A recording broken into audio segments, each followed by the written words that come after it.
Buenas tardes a todos los alumnos, profesor Carlos, que nos apoya en todas estas clases del curso de cooperativas y aspectos tributarios para jóvenes de cooperativas agroalimentarias. Les quiero presentar hoy día a don Hernán Frigolet. Él va a dictar las 4 clases correspondientes a este ciclo del curso. Y antes de pasarle la palabra, les quiero contar que Hernán es economista de la Universidad de Chile, máster de Ciencias en Economía de la Universidad de Londres, actualmente investigador del Centro de Estudios del Desarrollo Regional de la Universidad de los Lagos, y es ex tesorero general de la República. Así es que lo dejo con Hernán y muchas gracias a todos por participar. La clase también va a quedar grabada. Gracias, Claudia. Saludarlas a todas y a todos.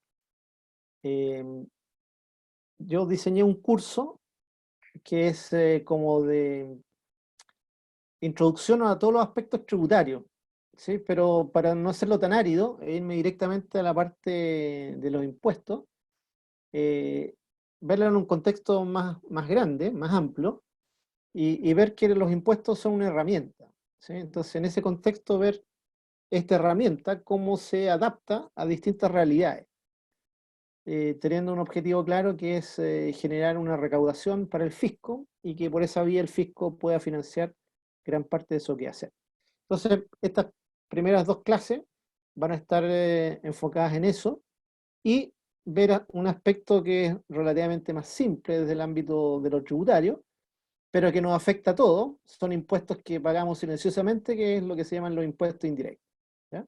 Entonces, entre la clase de hoy y la clase del miércoles, deberíamos estar abarcando eso como objetivos de aprendizaje. ¿Por qué yo le estoy haciendo un curso de tributaria? Porque me he estado especializando hace mucho tiempo en términos de desarrollar las mejores estrategias de financiamiento. Y en ese sentido, tener un menú de tipos de impuestos y tener claridad de quién está soportando los impuestos es muy relevante para llevar adelante procesos de reformas tributarias y de incremento del financiamiento de políticas públicas. Y creo que el tema tributario es uno de los temas que afecta a todos los ciudadanos. Todos estamos afectos a pagar algún tipo de impuesto. Tengamos ingresos o no tengamos ingresos, consumamos o no consumamos. Como están diseñados los impuestos en Chile, hace que cualquier ciudadano de cualquier edad que ya tenga la posibilidad de hacer una transacción económica va a pagar un impuesto. Y por transacción económica es como comprar un chicle en el kiosco de la esquina. O sea, tan trivial como es. Y bueno, este es un módulo especial para cooperativas. Por eso, después de ver esta impronta más general que tiene que ver con lo tributario, van a tener 2 sesiones con Alexis que los va a llevar al tema de cómo tributan las cooperativas, ¿ya? Y cuáles son los beneficios que tendrían las cooperativas en el contexto de un emprendimiento realizado no siendo cooperativa. Entonces, la idea es que ustedes lleguen a esas clases con Alexis con un barniz bastante detallado de cuál es la realidad tributaria del mundo no cooperativas, ¿sí? Y cuáles son las opciones que se le presentan a las personas naturales, a los emprendedores, bueno, y a las empresas en general ya más formales. Ese es más o menos el objetivo de lo que yo he diseñado para estas cuatro sesiones. Ahora me gustaría gastarme unos pequeños minutitos en términos de conocerlos a ustedes mejor y ver en qué áreas se están desempeñando o cuál es el emprendimiento que como estructura de cooperativa están llevando adelante, solamente para tener una información que puede ser útil en términos de ir clarificando algunos aspectos específicos de lo que yo vaya viendo en la sesión de hoy y del miércoles. No sé quién quiere empezar. Con Félix ya tuvimos un primer contacto, pero a lo mejor sería bueno que me contara, Félix, en qué estás desarrollando. Sí, profesor. Yo soy gerente de la cooperativa campesina de productores de ovinos de San Juan de la Costa Tenemos iniciación de actividades desde el mes de junio del año 2019. Estamos en una fase primera de comercialización de lana, cuero, que son subproductos de nuestra materia prima. La crianza bovina, que es el giro principal de la cooperativa. Después tenemos igual otro giro que es proveedor de algo de materias necesarias para la agricultura, apoyo a la agricultura, algo así, donde ahí trabajamos con los socios principalmente, igual externos, proveyéndolos de insumos necesarios como aretes, tijeras para limpiar, medicamentos también. Y actualmente ya vamos a la segunda fase, que es la que más nos tenía encantados dentro de este negocio, que es la comercialización de carne. Así que estamos en esa fase y ayer cargamos 200 corderos a matadero, así que en este momento ya están todos finaditos los corderitos. ¿Ya? Y la verdad que ¿Y cuál es la denominación de origen que le tienen al cordero de usted? tenemos sello de origen con indicación geográfica. NAPI nos entregó esa certificación en el mes de julio de este año, el cual indica que todos los corderos criados en el territorio Cunco, que va desde el río Bueno por el norte y el río Maullín por el sur, por la precordillera de la costa, o sea, provincias de Osorno y Yanquihue, están denominadas dentro de este sello. Ah, perfecto. ¿Y comercialmente cómo lo ponen? ¿Corderito Cunco? Raza Cunco, cordero raza Cunco. No, nosotros no creamos corderitos, creamos corderos. Cordero, ya, perfecto. Así que eso, profesor. Gracias, Félix. ¿Quién sigue? Connie, ahí estoy viendo a Connie.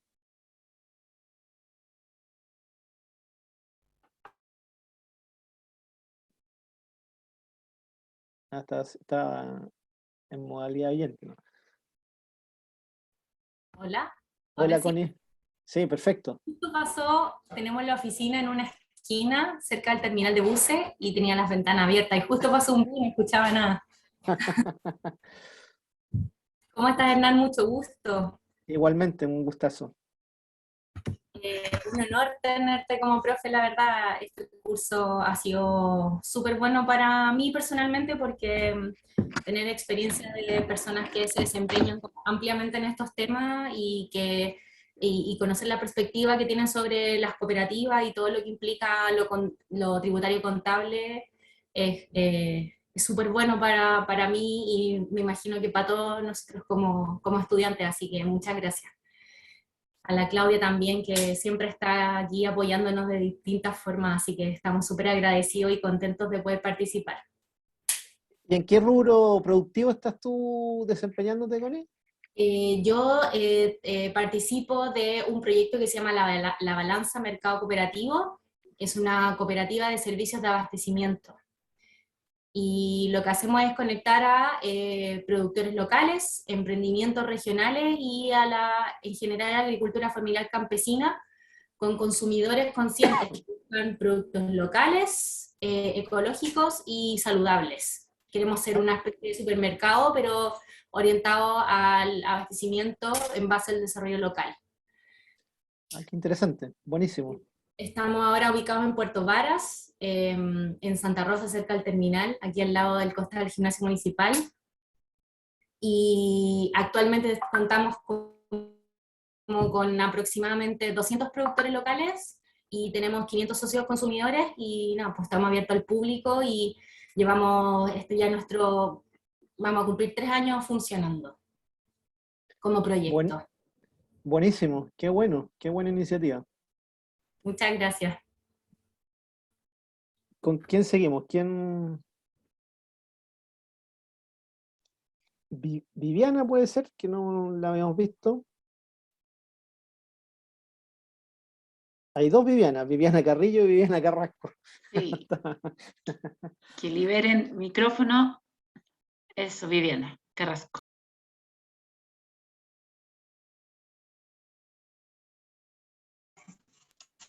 Hola, mucho gusto. Hola a todos, volver a vernos. De Emprendedores Rurales Walún. Somos jóvenes de 3 comunas, de Purranque, Río Negro y Frutillar, y lo que hacemos es producción local de huertos estacionarios y comercializamos mediante Instagram dentro de Purranque una canasta que se llama, la canasta Walloon, y vamos presencial a una feria que se hace en Puerto Varas, en Feria Puerto Varas Rural, en el Galpón Negro, la estación de trenes. Ah, mira, qué bueno, qué interesante. Gracias por la visión ahí flash de lo que están haciendo. Gracias. Andaba corriendo, mis disculpas. No, está bien, esto para tener una idea de en qué están involucrados. ¿Qué más puede ser? Viviana, María, Viviana. Viviana Carrillo. Hola, estoy estoy muy resfriada. Por eso, por eso no había hablado mucho, que me da mucha tos, pero yo estoy representando a una cooperativa agrícola lechera, que son cooperados dentro de la región de los ríos y de los lagos, que se juntó un grupo y en eso es que producen, aparte de su propio producto, que es, en este momento que es mantequilla y queso, y se está comercializando la leche en grupo con las transnacionales, así el pago del precio es mejor. Ah, qué buena iniciativa. Sí, efectivamente, la unión hace la fuerza, en este lema aplica. Claro, ahí en ese lema totalmente. Son alrededor de 23 cooperados aproximados en este momento. Ah, qué bueno. ¿No? Un buen número. A cuidarse entonces, por los microbios ahí, igual que, ¿quién estaba? Paulina estaba también con un resfrío Sí, yo igual, profe. enorme. ¿Y en qué te desempeñas tú, Paulina?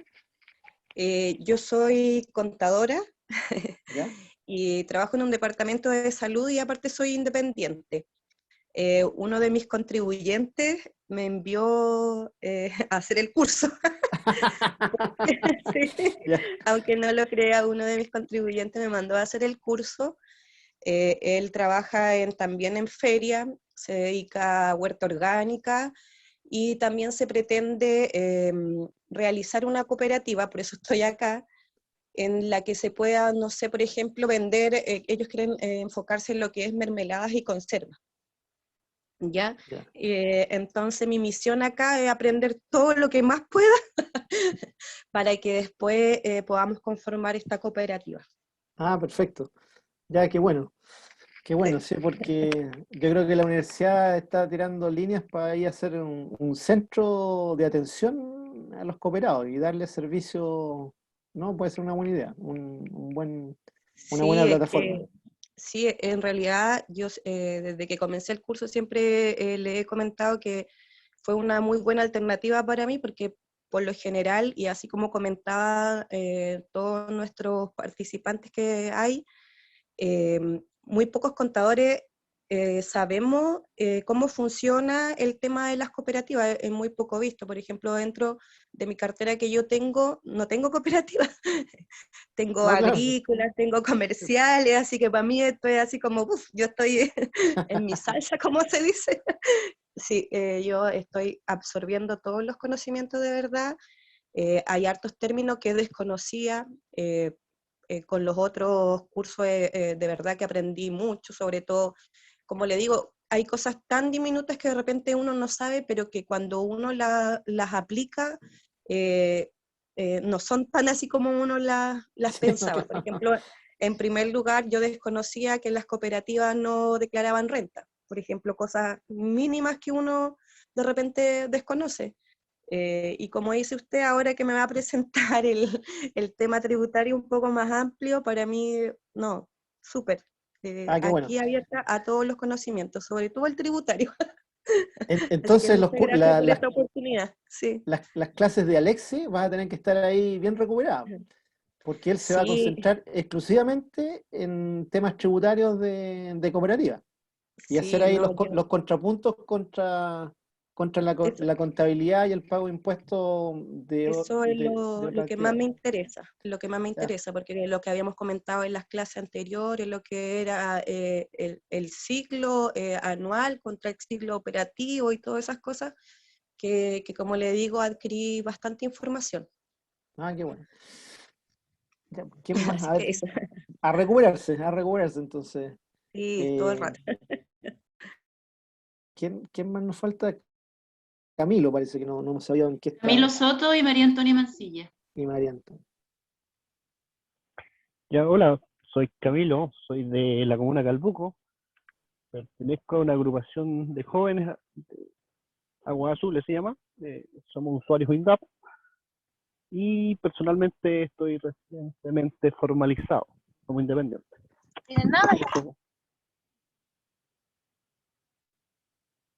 Perfecto. Eso le puedo contar.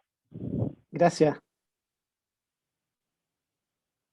Y ahí se trató de conectar María Antonia.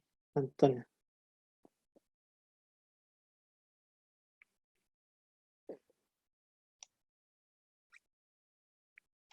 ¿Cómo le hago? Te escuchamos, María Antonia. Hola. ¿Ahí se ve? Sí, te escuchamos. Hola. Mi Hola. nombre es María Mancilla, soy de la 10ª región de acá de Chiloé, de la comuna de Puqueltón. Yo soy presidenta del comité de la cooperativa de productores de papa nativa. Ah, ya, un producto bien chilote. Somos 10 socios, estamos en Perú. Sí, sí, de ahí tuvimos un pequeño bajón y de ahora estamos reactivándonos de vuelta. Buenísimo. Somos productores de papa nosotros. Sí, rica papa chilote. Sí, en eso estamos, tratando de producir y vender nuestro producto. Buenísimo. Qué bueno. Ya, pues vamos a empezar entonces con las clases. Como les decía al principio, yo voy a empezar de un tema más general, para que vean un poco el rol que tiene el pago de los impuestos y por qué, bueno, como algunos dicen, es un mal necesario, ¿sí? Y que es la vía por la cual efectivamente el fisco en cualquier parte del mundo se va a financiar para poder desarrollar lo que es la gestión administrativa y también el diseño de un conjunto importante de programas que apoyen a la ciudadanía en general, a los pequeños y medianos productores en particular, y ese es el caso de Chile. La mayor parte de los impuestos que se recaudan en Chile, una proporción menor queda capturada en lo que es financiar el aparato público, en términos administrativos, y la mayor parte de los recursos se reasignan, ya sea en inversiones públicas, que no sirven a todos, o en programas de transferencia más específica, para apoyar a determinados grupos de la población, o para apoyar algún tipo de emprendimiento en distintas ramas de la producción. Entonces, nuestro Estado tiene un rol principalmente de productor de bienes públicos y en términos de apoyar sectores que están en condiciones más desaventajadas desde el punto de vista del proceso de desarrollo en que se encuentra el país. Entonces, ese es más o menos el enfoque y voy a tratar de hacerlo en una aproximación metódica para que vayamos entendiendo cuáles son los problemas que se suscitan en términos de un buen diseño tributario. Dicho eso, voy a compartir con ustedes una presentación que se las hizo llegar Claudia, si no me equivoco.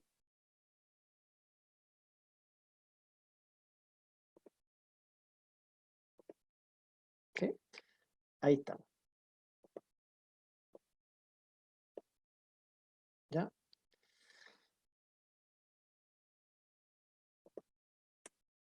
¿Ya? Entonces aquí yo puse un esquema que es como la síntesis de todo lo que vamos a desarrollar hoy. Entonces, presento aquí en la parte superior lo que es la economía de un país, ¿sí? Y la economía es amplia, abarca un conjunto muy amplio de transacciones que ocurren de forma diaria, ¿sí? Cada vez que nosotros concurrimos a cualquier lugar a hacer una compra, estamos haciendo una transacción que debiera quedar registrada, directa o indirectamente, en toda la información que se compila de lo que pasa en nuestra economía. igual cuando nosotros vamos y adquirimos un producto a un proveedor informal, ¿sí? No sé, si estamos en Santiago o en Puerto Vara, un vendedor ambulante que está en el centro de Puerto Vara, o lo mismo en Santiago, esa es una transacción económica que, aunque no sea formal, involucra a dos agentes económicos, un comprador y un vendedor, ¿sí? Y por lo tanto forman parte de la economía. ¿Cuál va a ser la diferencia? Que al ser informal, todo lo que tenga que ver con la parte tributaria queda invisibilizada, ¿sí?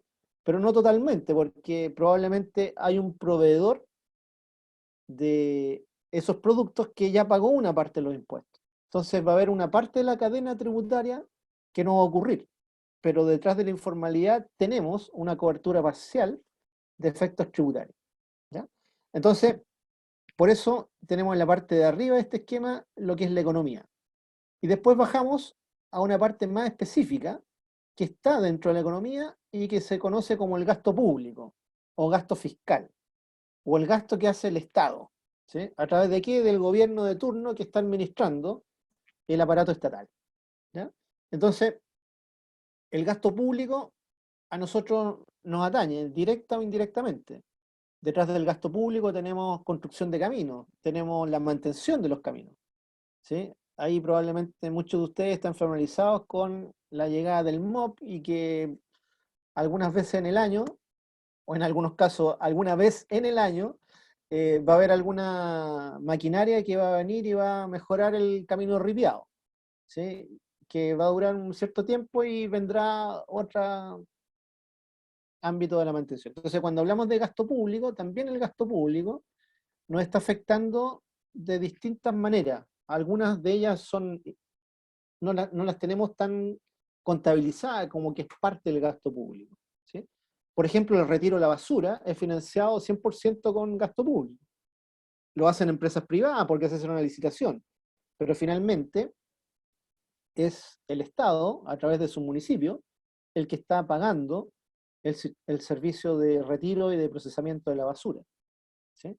Entonces, el gasto público está presente más de lo que nosotros creemos en nuestra vida cotidiana, ¿ya?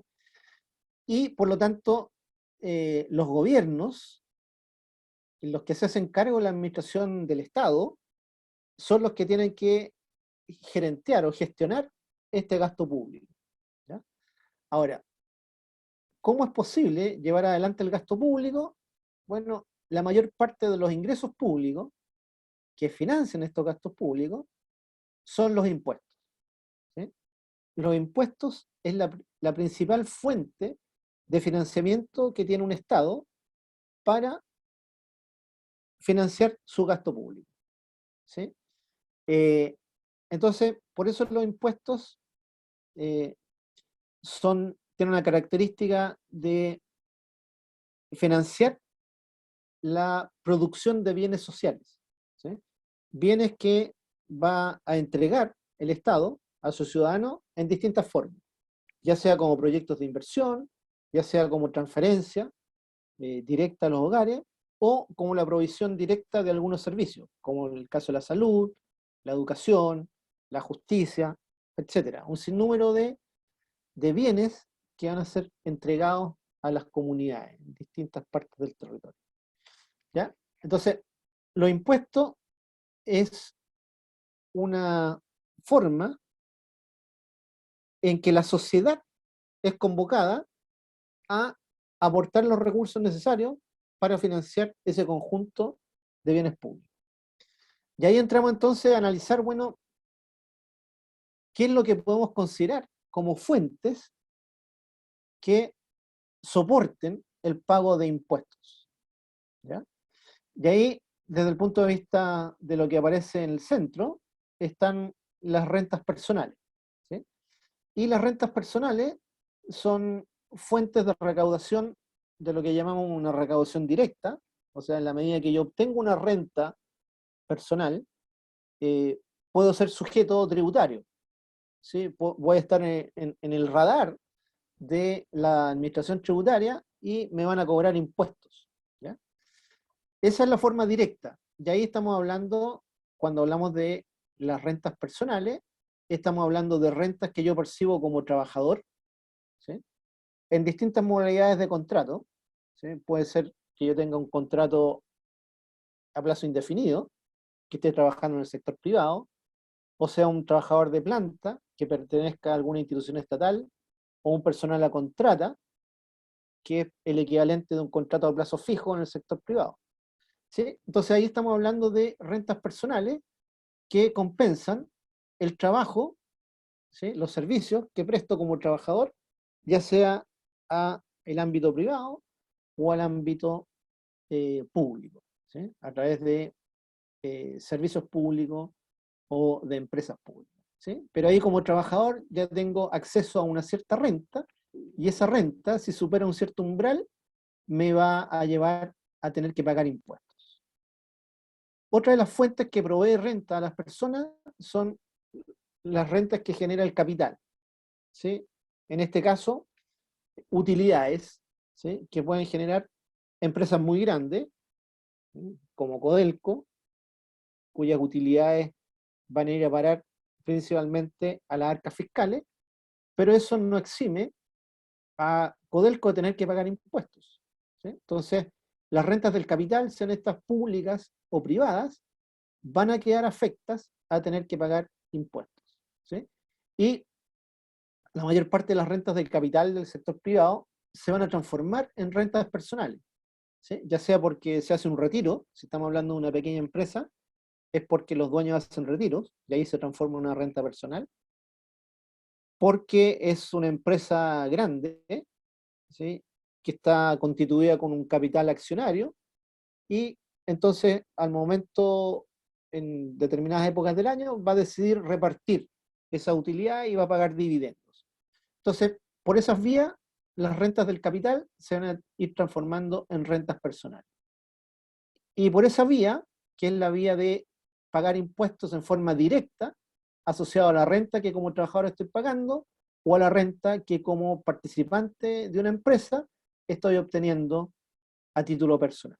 Entonces ahí estamos hablando de rentas personales que pagan impuestos en forma directa. Después vamos a ver los algoritmos que se aplican en Chile para el pago de impuestos sobre la modalidad de impuestos directos, el impuesto a la renta que paga el trabajo y el impuesto a la renta que paga el capital. Y una forma alternativa de recaudar impuestos es lo que se denomina la vía indirecta, donde nuevamente la renta personal es la que va a estar generando la base sobre la cual vamos a recaudar. Y en este caso, uno de los usos principales de la renta personal es consumir, ¿sí? Entonces, la recaudación de impuestos también proviene de fuentes indirectas. Y en nuestro caso en Chile, esa fuente indirecta es una gran proveedora de financiamiento para el gasto público, ¿sí? O sea, todos sabemos que la mayor parte de los productos que consumimos pagamos lo que se llama el IVA, ¿sí? El IVA, entonces, es la forma indirecta en la cual gravamos a las rentas personales. ¿Cuál es el requisito para pagar esos impuestos? Consumir, ¿sí? Si nuestra renta personal nos la gastamos en el consumo, vamos a estar proveyendo entonces al Estado y al gobierno de un financiamiento para financiar el gasto público, ¿sí? Y la recaudación del IVA en nuestro país es una recaudación muy importante desde el punto de vista del financiamiento del presupuesto de la nación. ¿Ya? Prácticamente entre el 48 y el 50% de los recursos que recibe el Estado provienen, por la vía de los impuestos, provienen del IVA que afecta al consumo. Hoy por hoy ya no solamente está afectando al consumo, porque también la compra de bienes de capital, de viviendas, también ya está con un tratamiento prácticamente completo del IVA. Antes había una parte de las transacciones de viviendas que no pagaban IVA o pagaban un IVA reducido. Hoy por hoy también la inversión está pagando IVA en el caso de todo lo que tiene que ver con vivienda. Otra fuente indirecta que en el caso de Chile no se ha agravado es el ahorro, ¿sí? En economías más avanzadas, el ahorro también es una forma indirecta de recaudar. En el caso de Chile no lo es, el ahorro siempre ha estado exento, ¿sí?, de pago de impuestos, ¿sí? Obviamente no paga los impuestos al consumo, porque es parte del ingreso que no se gastó, y tampoco se paga impuesto a la renta, o en algunos casos, cuando yo hago ahorro, me devuelven parte de los impuestos pagados a la renta, ¿sí? Eso tiene que ver con los incentivos de ahorro previsional, ¿sí? Entonces, ligado a la renta personal, tenemos fuentes directas de recaudación, que son los impuestos que pagan los ingresos del trabajo y los impuestos que pagan las rentas del capital, y otra forma indirecta de recaudar, pero ligada a lo que hagamos con la renta personal, es el gasto de consumo. Después hay otras formas otras alternativas de recaudación, ¿sí? Estas son las que denominamos las alternativas de flujo, ¿sí? Los ingresos son un flujo, ¿sí? Todos los meses yo voy teniendo que se renuevan esos flujos de ingresos, ¿sí? Todos los meses me van a pagar un sueldo, si es que soy un empleado. Todos los meses voy a tener retiros, si es que soy un empresario, ¿sí? Y cada 3 meses, si es que una sociedad grande, va a estar repartiendo dividendos a los accionistas, ¿sí? Entonces, y el consumo también es un flujo. Nosotros todos los meses tenemos que hacer compras en forma habitual. Compras que vamos a hacer en el supermercado, compras que vamos a hacer en la botillería que queda cerca de la casa, etc. Si es que usamos un vehículo, estamos haciendo compras semanales o diarias de combustible, etc. ¿Ya? Entonces, el consumo también es lo que denominamos un flujo, ¿sí? Entonces, la mayor parte de la recaudación proviene de estos flujos, de los flujos de renta o de los flujos de consumo. Pero hay otras fuentes que no son flujos y que tienen que ver con la riqueza y patrimonio, ¿sí? Entonces ahí también tenemos una fuente de recaudación, una fuente que tiene un valor económico y sobre la cual podemos aplicar algún tipo de impuesto, ¿sí? En nuestro caso, esta modalidad existe, ¿sí? La modalidad que grava el patrimonio en Chile existe, ¿sí? Y se conoce como impuesto territorial o las famosas contribuciones de bienes raíces, ¿sí? Entonces, el impuesto patrimonial está presente prácticamente en todas las economías como fuente de recaudación, ¿sí? En nuestro caso, el impuesto patrimonial está restringido exclusivamente, o casi exclusivamente, a los bienes inmuebles, en este caso propiedades, ya sean agrícolas o urbanas, van a quedar afectos al pago de contribuciones. En otros países se grava también la riqueza financiera, ¿sí? Entonces, el patrimonio puede estar constituido de bienes inmuebles, propiedades, y puede estar constituido de activos financieros, ¿sí?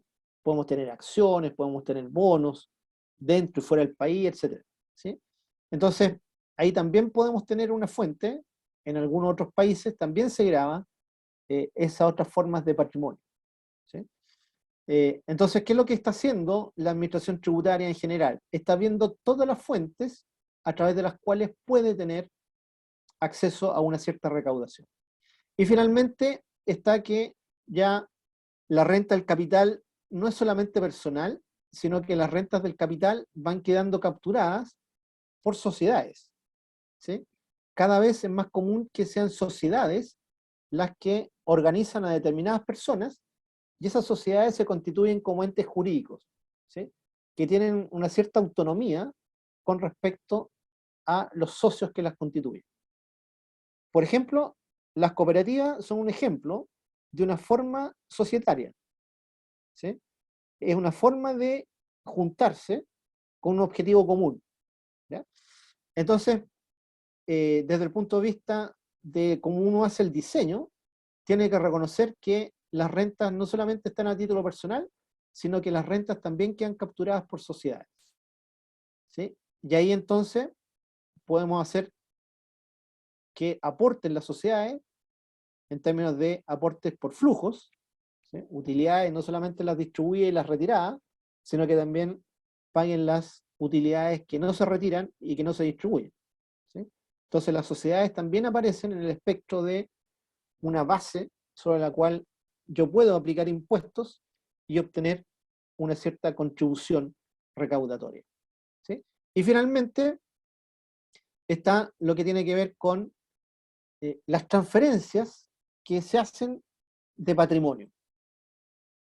Transferencias porque el tenedor de patrimonio muere y por lo tanto sus herederos reciben ese patrimonio.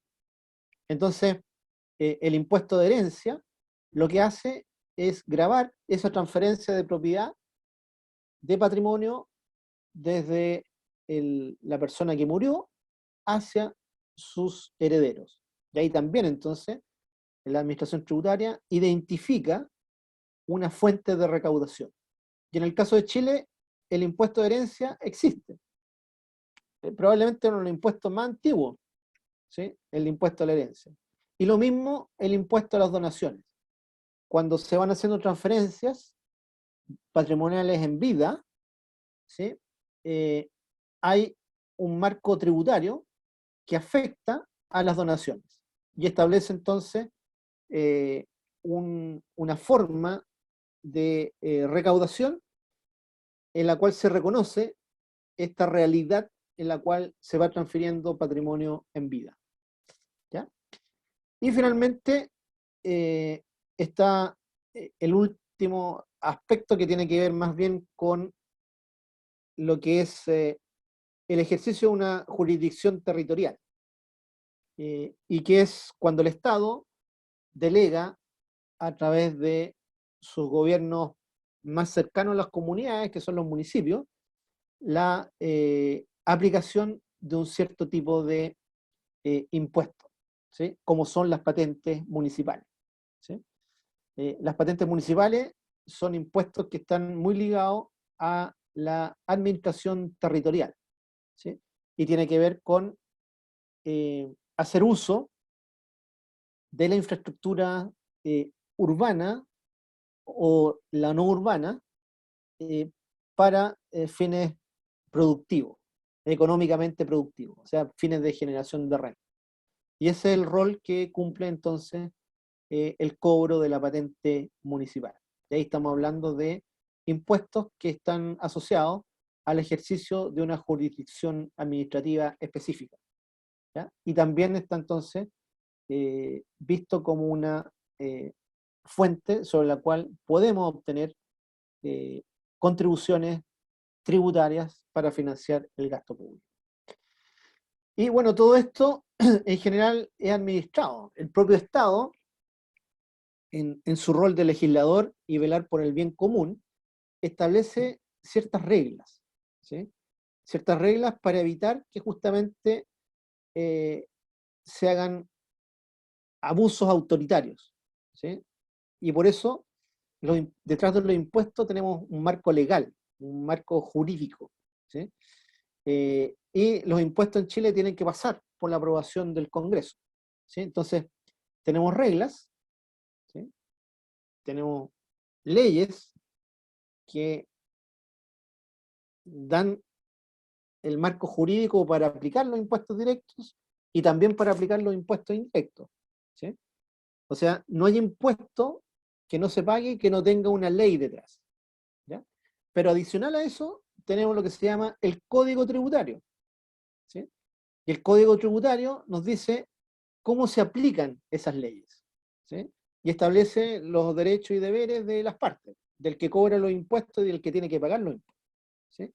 Y en esos marcos, no sé si estamos hablando de marcos jurídicos, de una ley de impuesto a la renta, una ley de impuestos sobre bienes y servicios, tenemos un cierto control ético, ¿sí?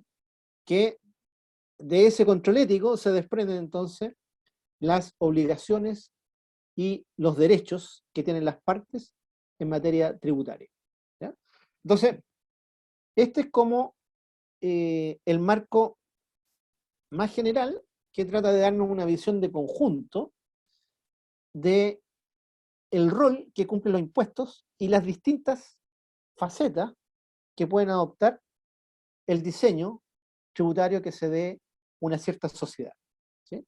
Y nuestra sociedad chilena está basada en esta misma visión, ¿sí? En esta misma visión integrada de la economía, del gasto público y de cómo se financia el gasto público, examinando a los agentes económicos, ya sean personas naturales o personas jurídicas, de lo que están haciendo en el ámbito de la economía y entonces identificar ahí cuáles son las fuentes que pueden estar detrás de la aplicación de un marco tributario y de impuestos. Entonces llegamos así a una matriz de opciones estratégicas, ¿sí? Cómo vamos reflexionando y vamos metódicamente estableciendo nuestro marco de acción, ¿sí? Entonces lo primero, y como ya lo vislumbraron ustedes en la lámina anterior, hacemos un inventario de cuáles son las fuentes sobre las cuales yo puedo aplicar impuestos. Y así sucintamente tenemos 3 bases tributables, ¿sí? Bases que tienen valor económico detrás y que pueden generar entonces ser una base sobre la cual podemos obtener una cierta recaudación de impuestos. El patrimonio, ¿sí? Que es una idea, más bien no es de flujo, tiene que ver con una idea de, es una magnitud, ¿sí? Es una cantidad de recursos que está en manos de algún agente, ¿sí? De un agente que puede ser una persona, o de un agente que puede ser un ente jurídico, una sociedad pequeña o una sociedad muy grande. Y ahí estamos hablando entonces de base patrimonial, ¿sí? Que es la valoración más o menos de los activos económicos que tiene ese agente económico, sea una persona natural o sea un ente jurídico. Después está la base tributable, que es todos los flujos de rentas que se generan en una economía. Rentas del trabajo, rentas del capital, distinguiendo las rentas del capital inmobiliario y las rentas del capital financiero, ¿sí? Y dentro del capital financiero, lo que tendría que ser el capital de riesgo y el capital financiero por la vía de préstamos o de colocaciones de dinero que van a generar pagos de interés, ¿sí?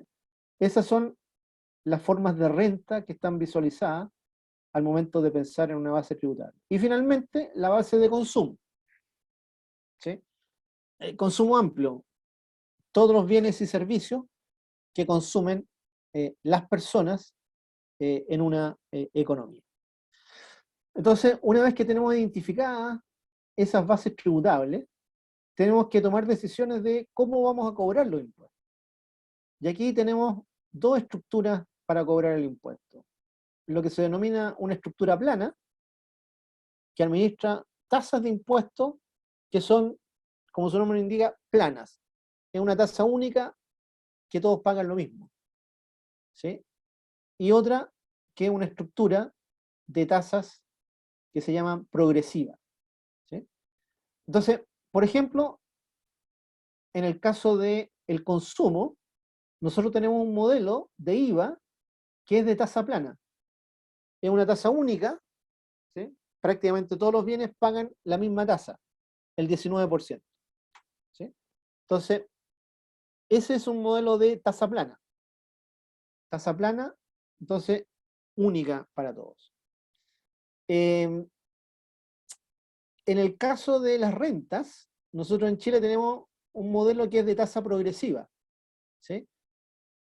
Para distintos niveles de renta, la tasa de impuesto que se paga es distinta. Por ejemplo, para rentas del trabajo, menores a, redondeando, 700.000 pesos, no se paga impuesto, ¿sí? Si yo gano entre 700.000 pesos y 1.400.000 pesos, voy a pagar una tasa baja, voy a pagar un 4%. ¿Sí? Si gano más de 1.400.000, voy a pagar un 8%. Ahí estamos hablando de tasas que son progresivas, ¿sí?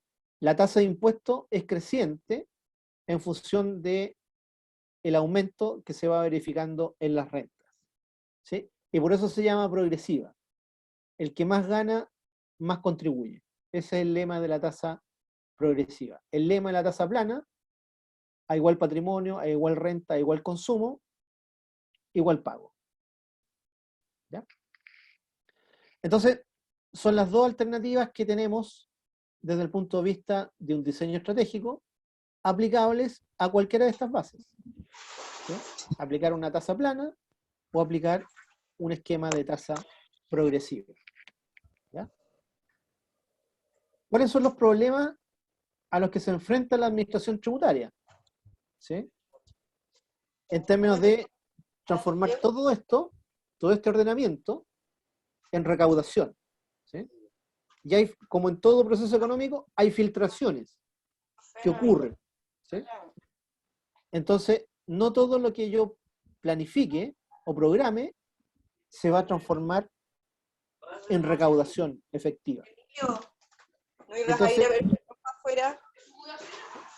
ahí tenemos, alguien está con el micrófono abierto. ¿Sí? Entonces ahí tenemos los mecanismos que debilitan la recaudación. ¿Sí? Y ahí hablamos de mecanismos elusivos. ¿Sí? Elusivos porque son filtraciones que se producen asociadas a la recaudación. ¿Sí? En términos de patrimonio, tenemos un problema de valoración. ¿Sí? El Estado no es un agente inmobiliario, no es un corredor de propiedades, por lo tanto, no tiene la especificidad ni tiene la energía como para estar valorando todo el patrimonio inmueble. Entonces, ¿qué es lo que hace? Genera una valoración indirecta, el famoso avalúo fiscal. ¿Sí? Entonces, las propiedades quedan afectadas a un avalúo fiscal, que en la mayor parte de los casos, el avalúo fiscal está por debajo de los valores comerciales. Y eso ya genera, ¿sí?, a través de esa subvaloración, genera un proceso de elusión o de pérdida de poder recaudatorio. ¿Ya? En términos de las rentas, están los fenómenos de transferencias de rentas o generar atribuciones de renta que disminuyen la carga asociada a las tasas progresivas. ¿Sí? Entonces ahí tenemos malas prácticas en las cuales se imputa o se asigna renta a personas que no están percibiendo esa renta, pero es que desde el punto de vista tributario generan un beneficio en términos de cuál es la tasa de impuesto promedio que se va a pagar. ¿Ya? Entonces eso también para el Estado es difícil de tener un modelo que permita tener información acerca de si se está o no haciendo algún tipo de transferencia que disminuya el efecto de las tasas, sobre todo las tasas progresivas. Y en el caso del consumo, bueno, tenemos la comercialización vía canales informales. ¿Sí? Que como les dije anteriormente, una parte de la cadena de recaudación va a quedar sin efecto. ¿Sí? Y la cadena más importante desde el punto de vista de la recaudación, que tiene que ver con el consumo final, el consumo que hacen las personas. ¿Sí? Entonces, para cada fuente tributable, aparte de tener un diseño estratégico, en términos de si conviene más la tasa plana o la tasa progresiva, tenemos los problemas que debilitan la recaudación. ¿Sí? Entonces, ¿dónde tenemos plena aplicación de los modelos de diseño, tanto de tasas planas como de tasas progresivas, y de problemas asociados a las filtraciones que se producen? En términos de renta, en el caso de Chile tenemos plena aplicación de lo que ocurre en la mayor parte de los países que aplican sistemas tributarios para financiarse. Y lo mismo en el consumo. Nuestra realidad es plena y es parecida a la que enfrentan otras economías en distintas latitudes de nuestro planeta. Y donde tenemos probablemente el modelo más incompleto es en términos de los impuestos patrimoniales, ¿sí? Que en el caso de Chile solamente están restringidos a los bienes inmuebles dentro de Chile. ¿Sí? El resto de las formas patrimoniales no están grabadas en el caso de Chile. ¿Ya? Entonces, esto desde el punto de vista de lo que son las opciones estratégicas a las cuales nos podemos ver, o sea, cualquier diseño va a estar obligado a dar una mirada bastante profunda para conocer las bondades y los problemas que cada uno de estos diseños estratégicos va a generar. Entonces aquí un esquema para tratar de ilustrar que en nuestra economía subsisten dos tipos de flujos económicos, ¿sí? Tenemos lo que es una economía de mercado, ¿sí? En la cual se desenvuelven ustedes como personas y ustedes como cooperativas. Ustedes están actuando en el mundo de los bienes y servicios, ¿sí? Entonces ahí están como productores, van a estar acá como empresa o como cooperativa, preocupados de entregar producto al mercado y obtener compensaciones por la vía de las ventas. También tienen proveedores en el mercado, necesitan insumos y materias primas y van a estar comprando en esos mercados, ¿sí? Y tienen también necesidades de bienes de inversión, bienes de capital, y ¿dónde van a comprar los bienes de capital? Los van a comprar también en el mercado, y van a tener ahí un gasto de inversión. Y si son consumidores, bueno, van a concurrir al mercado, al supermercado, al negocio de la esquina, a la feria de los días domingos, los días sábados, o la feria del día de semana según les toque, etc. ¿Sí? Van a estar consumiendo y van a estar desarrollándose en el mundo del mercado de bienes y servicios. También van a estar interactuando en el mercado de factores, ¿sí? ¿Qué es lo que, como empresa, qué es lo que van a necesitar en el mercado de factores? Contratar servicios de producción. Va a tener que contratar personas, ¿sí? Que les provean servicios de los hombres. O van a tener que arrendar una maquinaria, ¿sí? O van a tener que usar capital financiero, van a tener que pagar intereses, ¿sí? A eso nos referimos con mercado de factores. Y ustedes como hogares van a estar proveyendo capacidad empresarial, si es que tienen su propio emprendimiento, y si es que están como trabajadores empleados, a plazo fijo, con contrato indefinido, o en una relación más bien informal, van a estar como trabajadores, proveyendo horas hombre y recibiendo una compensación. Y como hogar, entonces, ya sea como empleadores, trabajadores, cooperados, van a estar obteniendo rentas. Rentas que compensan su trabajo o rentas que compensan su gestión, ¿ya?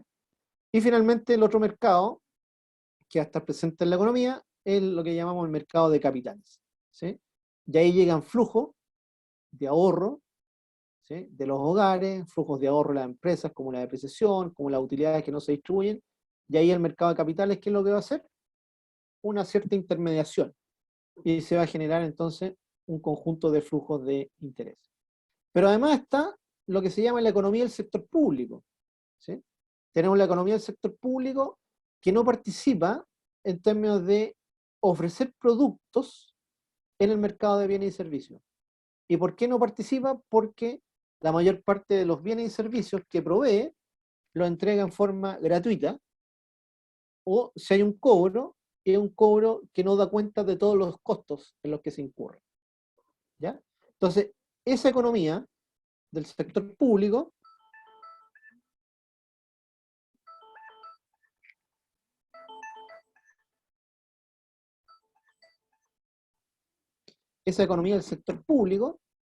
es la que está graficada detrás de lo que nosotros planteamos como el gasto público, ¿sí? Entonces tenemos un gobierno, ¿sí? Que tiene la responsabilidad de administrar. ¿Y qué es lo que tiene que administrar? La institucionalidad estatal, ¿sí? Y tenemos las instituciones públicas, ¿sí? Que es la institucionalidad que tangibiliza al Estado, ¿sí? Bueno, y ellos, ¿qué es lo que producen las instituciones públicas? Un conjunto de servicios públicos, que son servicios de no mercado, ¿sí? Esos servicios se entregan para administrar el país, se entregan para proveer bienes y servicios que van a los hogares, como la educación, como la salud, como la justicia, como la seguridad, etc. ¿Sí? Y bueno, ¿cómo se financian entonces esto? Porque efectivamente las instituciones sí tienen que ir a los mercados. ¿Sí? Las instituciones públicas, ¿a dónde van a ir a comprar los insumos que tiene cada servicio? Va a ir a la economía de mercado. Va a ir a comprar en el mercado y va a tener que pagar el IVA. Sí, lo va a tener que pagar, igual que cualquier otra institución. Va a tener que ir al mercado de factores y va a contratar personas que trabajan en las instituciones públicas. Va a contratar médicos, va a contratar enfermeras, va a contratar abogados, va a contratar ingenieros, va a contratar técnicos en informática, un sinnúmero de cosas. ¿Sí? Entonces, en las instituciones públicas se está interactuando en sus estructuras de costo con el mercado y se están pagando los impuestos pertinentes. ¿Sí? El sistema tributario chileno no le da ningún beneficio a las instituciones públicas en términos de dejarlas exentas de impuestos. ¿Sí? Tienen que comprar con IVA, si compran combustible van a pagar el impuesto específico, etc. ¿Sí? Entonces, esa economía del sector público es la que tenemos que financiar por la vía del diseño que hagamos de estructura tributaria. Y ahí las empresas, ¿qué es lo que van a hacer? Van a pagar impuestos directos y van a recaudar los impuestos indirectos. ¿Sí? Porque las que recaudan los impuestos indirectos son las empresas. Las empresas recaudan los impuestos indirectos y se lo transfieren después al gobierno. ¿Sí? Las empresas también tienen que pagar los impuestos directos, sobre la base de ¿qué? De las utilidades que van teniendo. ¿Sí? Las utilidades, las empresas también hacen las retenciones. ¿De quién? De los impuestos que tienen que pagar los trabajadores. ¿Sí? Entonces, los hogares van a pagar impuestos, ¿sí? Directamente, retenidos la mayor parte de los impuestos por sus empleadores, y se los van a traspasar al gobierno a nombre de sus empleados. Y después, los hogares tenemos que pagar impuestos adicionales, en lo que se llama el impuesto global complementario, que lo vamos a ver más adelante, que es una forma adicional de pagar impuestos directos por parte de los hogares, cuando los impuestos no han sido retenidos por las empresas. ¿Sí? Entonces, esta economía de no mercado, que es la economía de los servicios públicos, y que nos están entregando servicios que nosotros invisibilizamos la mayor parte de las veces, porque como no estamos pagando por ellos, no los visibilizamos como aquello por lo que sí pagamos. ¿Ya? Entonces, esta economía de no mercado, o lo que se denomina en términos académicos como la economía del sector público, es la que está siendo principalmente financiada con los impuestos que se van a cobrar. Entonces aquí, ponerles más o menos algunos órdenes de magnitud y ver lo que es esta estructura de identificar cuáles son las bases sobre las cuales vamos a recaudar impuestos. ¿Sí? Entonces, una forma de ver la economía es decir, bueno, ¿cuál es la oferta que se hace en nuestra economía de bienes y servicios? Y eso es una tarea que hace el Banco Central de Chile. El Banco Central de Chile tiene que cuantificar lo que se produce en nuestra economía. ¿Sí? Y entonces, lo que se produce en nuestra economía, aquí es un año cualquiera, el año 2012, era una cifra astronómica. ¿Sí? Cuesta imaginársela. En este año, el 2012, eran 290 billones de pesos. Que había producción, que hacen en Chile las personas, las empresas, micro, pequeñas, medianas, grandes, ¿sí? 235 billones de pesos, lo que se importa, ¿sí? Y finalmente los impuestos que se recaudan por las transacciones que hay de bienes y servicios. ¿Sí? Y esto, principalmente, ¿qué es lo que se paga en términos de impuestos? Aquí está el IVA y los impuestos específicos. ¿Ya? Después tenemos que, ¿cómo identificamos las bases tributables que tienen que ver con la renta que generan las personas como trabajadores y la renta que generan las empresas como utilidades. ¿Sí? Y aquí, bueno, el Banco Central, ¿qué es lo que hace? Identifica, y también el Servicio de Impuestos lo está haciendo con toda la información que pide, identifica todas las rentas formales que obtienen los trabajadores, que están siendo contratados a plazo fijo o a plazo indefinido, en el caso del sector privado, y que son contratados por el fisco en las plantas o en las contrataciones a contrata, y también a honorario. ¿Sí? Entonces aparece todo el espectro de la recaudación. ¿Sí? ¿Cuáles son las bases tributables que hay en Chile? ¿Sí? Y la otra base tributable que hay en Chile, bueno, el consumo que hacen los hogares. Aquí están las rentas que reciben los trabajadores, acá están las rentas que reciben los empresarios, y aquí aparece la asignación de esas rentas como consumo. Entonces, esto es para darle una idea de que para poder optimizar el trabajo de recaudación, las sociedades van gastando recursos en términos de cuantificar, ¿sí? Y tratar de tener una idea de cuáles son las bases sobre las cuales se pueden recaudar impuestos. Y para eso tenemos que dimensionar lo que está pasando en nuestra economía, para tener una idea de cuáles son las fuentes de tributación directa, cuáles son las rentas que reciben los trabajadores, cuáles son las rentas que reciben las empresas, y cuál es el nivel de consumo que hace la sociedad. ¿Sí? Entonces tenemos que tener magnitudes de referencia. Y esta tarea la hace el Banco Central. El Banco Central todos los años va midiendo lo que va ocurriendo en la economía y va actualizando las bases tributables, la base de rentas y la base de consumo. ¿Sí? Y contra eso, el Servicio de Impuestos Internos tiene que evaluar qué está pasando con su recaudación. ¿Sí? El Servicio de Impuestos Internos tiene clara la recaudación efectiva, pero no sabe si esa recaudación efectiva es buena, es más o menos, o es mala, en función de qué? Del potencial de recaudación. Entonces, para conocer el potencial de recaudación, las sociedades y el fisco gastan recursos para tener un dimensionamiento de lo que es la economía. ¿Sí? ¿Cuánto se está produciendo? ¿Cuáles son las rentas que están yendo a los trabajadores y a los empresarios? ¿Y cuál es el nivel de consumo que está haciendo la sociedad? Y con eso va a poder determinar las filtraciones que está teniendo en el sistema.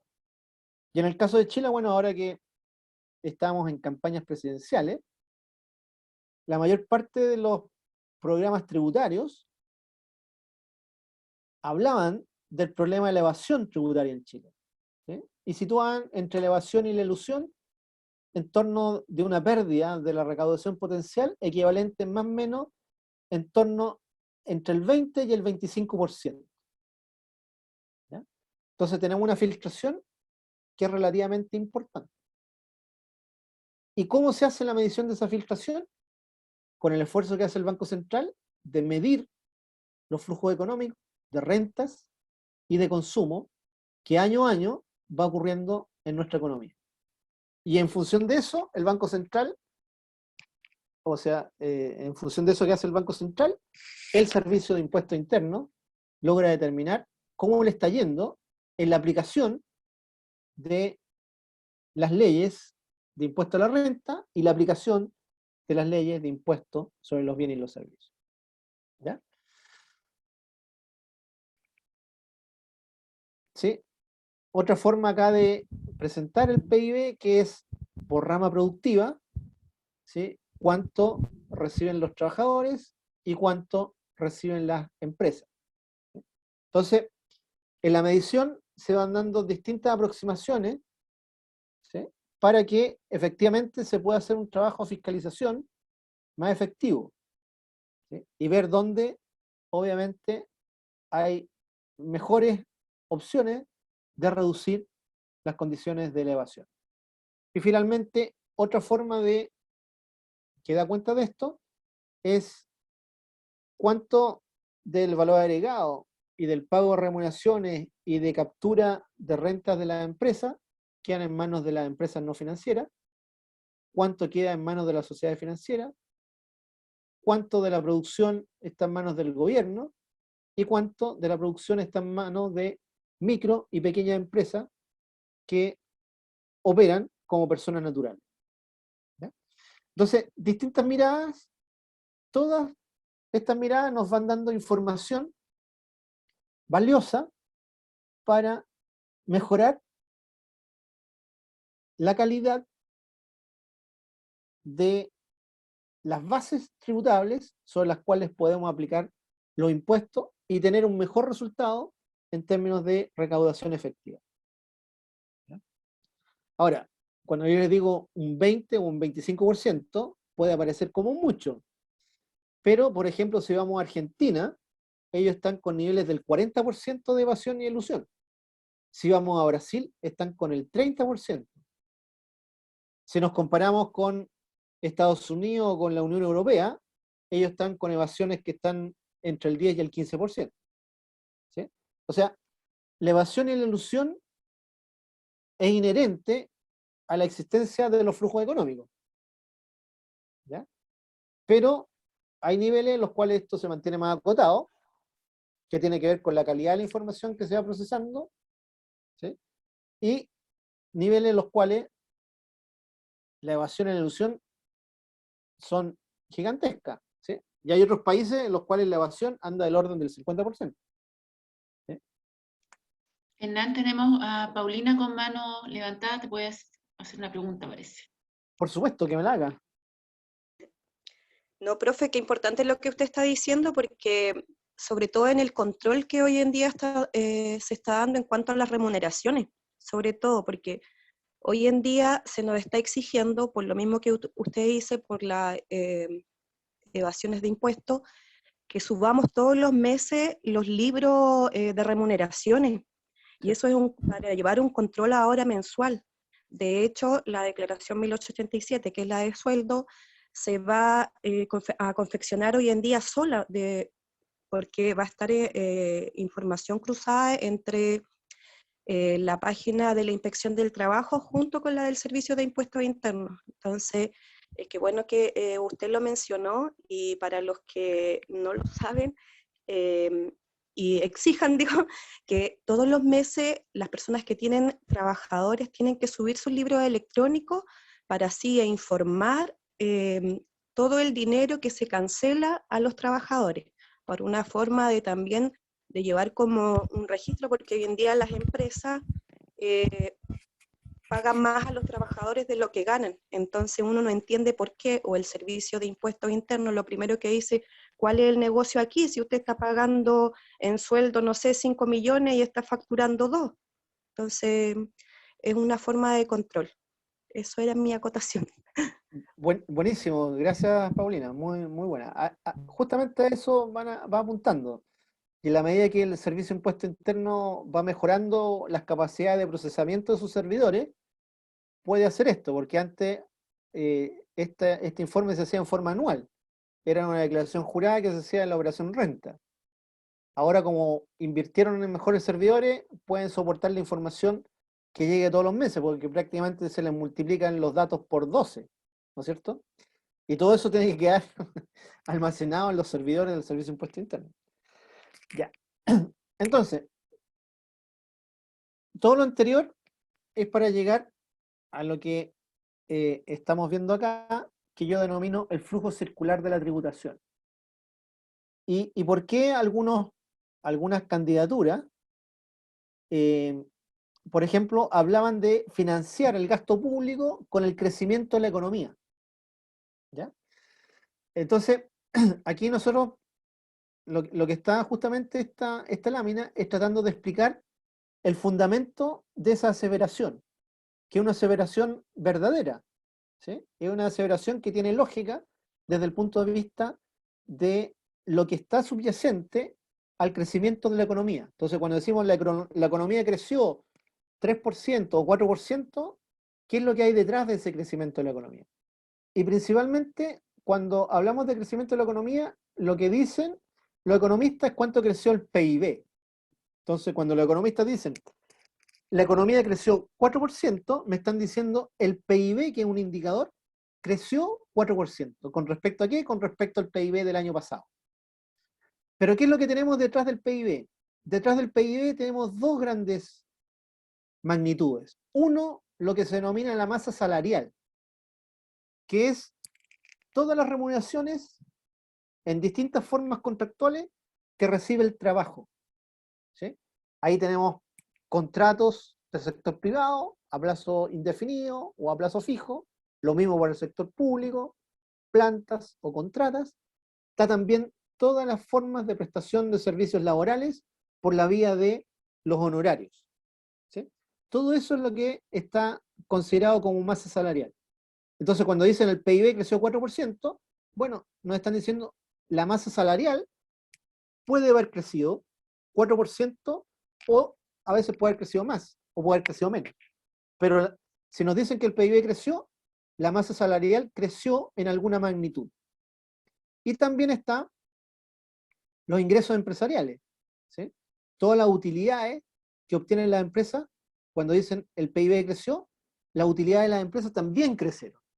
Entonces, si sumamos lo que reciben los trabajadores, más lo que reciben como utilidades las empresas, es lo que está detrás del PIB. Y si eso sube, efectivamente, como la masa salarial subió un 4%, es muy probable que lo que se recaude de impuestos de los trabajadores crezca un 4%. Y si las utilidades de las empresas crecieron, un 4% o más, también las empresas van a pagar más impuestos. Entonces, por eso cuando dicen el crecimiento económico va a hacer que aumente la recaudación de impuestos, es verdad, porque van a estar aumentando los ingresos de las personas, y si aumentan los ingresos de las personas, aumenta la recaudación. Más o menos en la misma magnitud.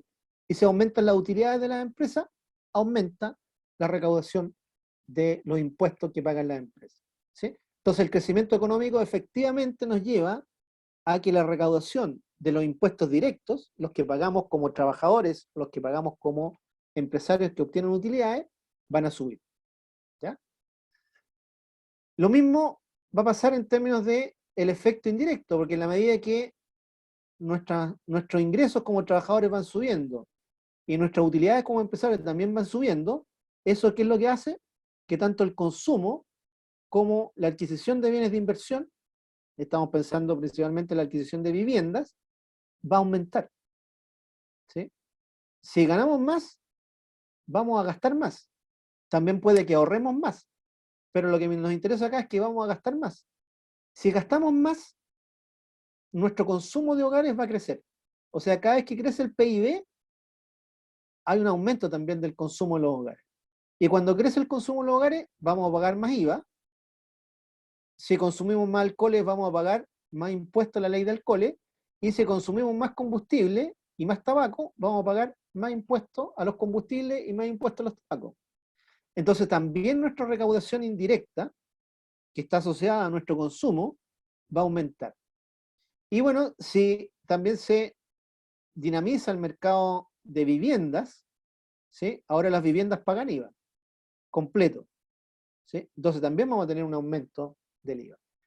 Y finalmente, por el lado del Servicio Nacional de Aduana, vamos a recaudar más IVA a los bienes importados, porque la mayor parte de lo que consumimos nosotros, como personas, van al supermercado, probablemente lo que no es importado, en la mayor parte de nuestro consumo, es los productos frescos. ¿Sí? Igual están llegando productos frescos de otros lados. O sea, los plátanos que nos comemos nosotros son todos importados. Los mangos y las piñas que nos comemos también son importados. ¿Sí? Entonces, pero en el resto tenemos un conjunto amplio de productos que son importados. Y si compramos ropa, ya todo importado. Y zapatos, todo importado. Autos, ni hablar. Electrodomésticos, todo importado. Entonces, cada vez que nosotros consumimos, no solamente pagamos IVA acá en la compra, sino que en la base, como se está importando, se va a pagar un IVA a los productos importados. ¿Sí? Todos los productos que salen de la aduana tienen que tener el IVA pagado. ¿Sí? Y además, si vienen los productos de países que no tengan tratados de libre comercio firmados con Chile van a pagar derechos de aduana. Hoy ya prácticamente todo viene con tratados de libre comercio, así es que los derechos de aduana ya en Chile no existen. El arancel es prácticamente cero. ¿Ya? Entonces, este esquema lo que nos muestra es que efectivamente cuando la economía crece, aumentan los ingresos de las personas por su trabajo, aumentan los ingresos de las personas por sus utilidades, si son emprendedores, y eso hace que la recaudación de impuesto a la renta mejore. A su vez, si eso le está pasando a las personas van a consumir más. Y por lo tanto, ese aumento de su ingreso se va a trasladar a un aumento en el consumo. Y con eso vamos a pagar todos, si nos aumenta nuestro ingreso, vamos a consumir más, pagamos más IVA, pagamos más impuestos a la ley de alcoholes y pagamos más impuestos específicos. Entonces, toda la recaudación se beneficia del crecimiento económico y eso hace que aumente lo que recauda el Estado. ¿Ya? Entonces, esa es una vía por la cual van a aumentar los recursos que va a recibir el Estado. ¿Ya? Entonces, efectivamente, el crecimiento económico, y ahí está el interés, a todos nos interesa que la economía crezca, porque hay más oportunidades. Hay más oportunidades para estar empleados, hay más oportunidades para tener mejores compensaciones, hay más oportunidades para generar más utilidades, como empresa, como cooperativa, etc. A todos nos interesa el crecimiento económico. Y a los que están administrando las finanzas públicas les interesa el crecimiento económico porque fortalece la recaudación. ¿Ya?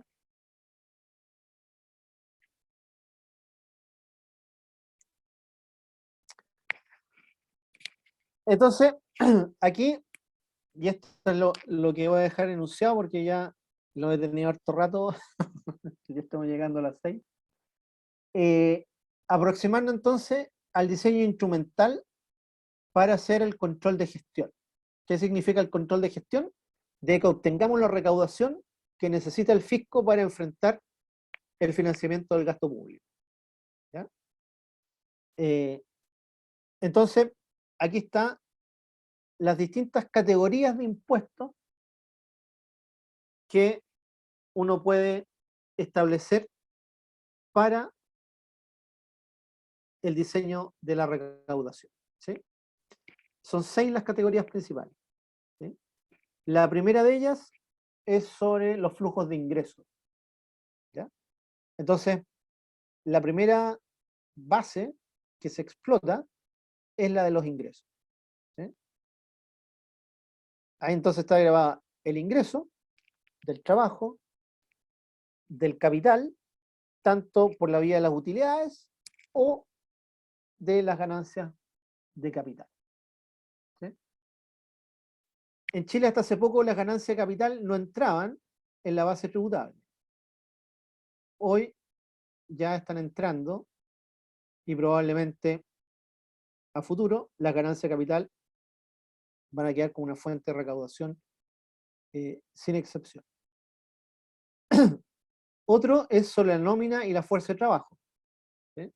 Que no tiene que ver con, aquí estamos hablando de impuestos que van a la arca del Tesoro Público para ser utilizados en fines generales. ¿Sí? Cuando hablamos de impuestos sobre la nómina y la fuerza de trabajo, no tiene que ver con las cotizaciones sociales. ¿Sí? No tiene que ver con lo que en el futuro probablemente va a ser el aporte que hagan las empresas al sistema de pensión. ¿Sí? Aquí es una alternativa, es gravar las planillas y ese pago lo tienen que financiar los empleadores. ¿Sí? Es para tener un referente. Entonces el referente es la nómina de sueldos. ¿Ya? Otra fuente sobre la cual se puede aplicar impuestos es sobre la propiedad. Y ahí yo le anticipé algunos, en Chile los más utilizados son los bienes raíces. Sobre los bienes y servicios, donde Chile tiene amplia cobertura de todas las formas de impuestos aplicables sobre los bienes y servicios, que las vamos a ver el miércoles. sobre el comercio y las transacciones internacionales. ¿Sí?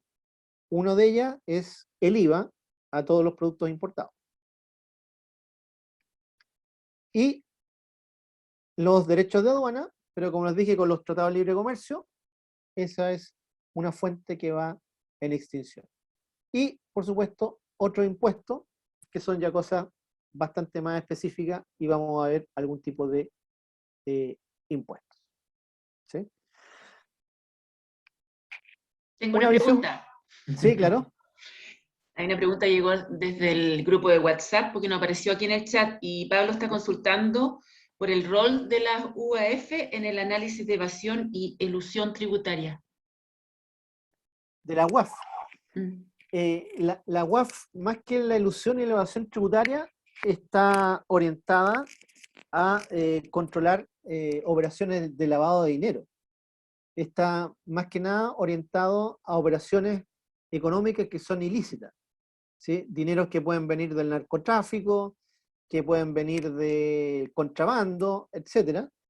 Y que obviamente esos son dineros que se blanquean en la economía a través de procesos de lavado de dinero o lavado de activos, etc. ¿Ya? Entonces la UAF, su rol principal está en ese ámbito, ¿sí? El ámbito de la elusión y de la evasión tributaria, sin que haya un componente ilícito detrás, esa es atribución del Servicio de Impuesto Interno, ¿sí? Y del Servicio Nacional de Aduana en lo que concierne al IVA y a los derechos de importación. ¿Ya? Entonces son ámbitos de acción que son distintos. Tenemos a Félix también con la mano en alto para hacer una pregunta. Ya, por supuesto. Sí, con respecto a la UAF, más que de criminalidad, habla de delitos bases que están consignados en la ley, y no toda la criminalidad entra en ese rubro que controla la unidad de análisis financiero, que son operaciones sobre $10.000. Claro, sí. O sea, porque hay que justificar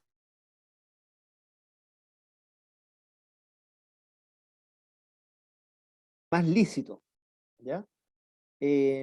También tiene que ver con operaciones que se hayan hecho en el exterior y que no han sido declaradas, que están en paraísos fiscales, etcétera, y que se introducen en la economía, ¿sí? Entonces son dineros no declarados, y la UAF en ese sentido va a actuar porque detrás de eso pueden haber fuentes ilícitas, ¿sí? Pero el mandato de la UAF es principalmente hacerse cargo de todo aquello que puede estar entrando a la economía sobre una base de un ilícito, que puede estar dando muchas vueltas antes de entrar a blanquearse, ¿sí? Por ejemplo, todo lo que tenía que ver por lo que están siendo juzgados comandantes en jefe del ejército, de carabineros, etc. Esos son ámbitos de acción de la UAF.